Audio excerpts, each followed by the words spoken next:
Concerns. Join us now, Dr. Scott Gottlieb, former FDA commissioner and a CNBC contributor. He also serves on the boards of Pfizer and Illumina. Do we have now? We're pretending COVID isn't a thing. I mean, we're starting with some weight drug. I understand it's very popular, but the first lady has COVID and she's married to President Biden. We're in a different. I still think we ought to talk about that first, Scott. We're in a different place now, but I have heard of a lot of people I know that have it, but I haven't heard of any real serious cases yet. Is that because most people have some immunity? Well, absolutely. We have a tall wall of immunity. Most people have been infected with it, sometimes multiple times, and most people have been vaccinated at this point. So people have broad immunity.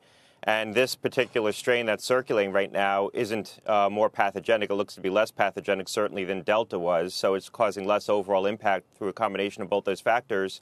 There's still people getting very sick. You're still seeing hospitalizations go up. We're not anywhere near where we were at this point last year in terms of hospitalizations, but there's probably close to 20,000 people hospitalized right now with COVID. And we're doing a better job differentiating between people who are hospitalized with COVID or because of COVID. So some of those statistics, I think, are a little bit more pertinent right now. So it's still causing an impact. There's a lot of infection around right now. People do need to take steps to protect themselves if they're vulnerable to this virus. But we're in a much different situation than we were certainly a year ago and certainly 2 years ago, where we're starting to manage this as an endemic illness and learning how to live alongside this virus and protect ourselves from it. Okay, so that sums it up pretty well for us. Thanks, Scott. So in terms of weight loss, anyone going to diet and exercise anymore? Is this the right way to go about? I guess you need a lot of arrows in the quiver to fight what is a bad problem. And I'm talking about obesity. Should we feel guilty that we just take a pill? Or I always want to work out by just getting like electrodes hooked up to my muscles and stimulate them so I can like read while I don't actually have to do anything. This seems like a shortcut. Is it?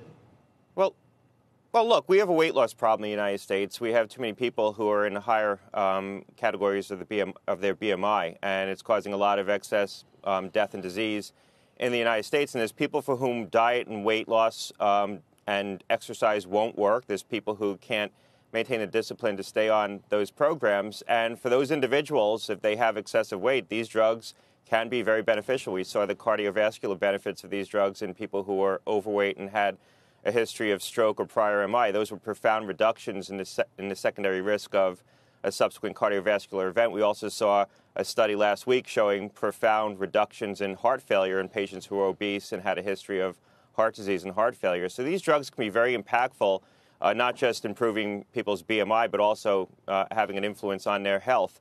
The UK, when they approved this, approved it under the requirement that people have to be part of a 12-week program of diet and exercise, a sort of state-created program that they have over their weight management program. So it's going to be hard to access in the UK. They also limited it to people who have a BMI above 30 who have one or more risk factors related to their weight. So it's going to be pretty hard to access it, certainly through the insurance scheme there. It is for sale in the private market at a price anywhere between $275 to $350 right now if you look on the websites of some of the UK pharmacies.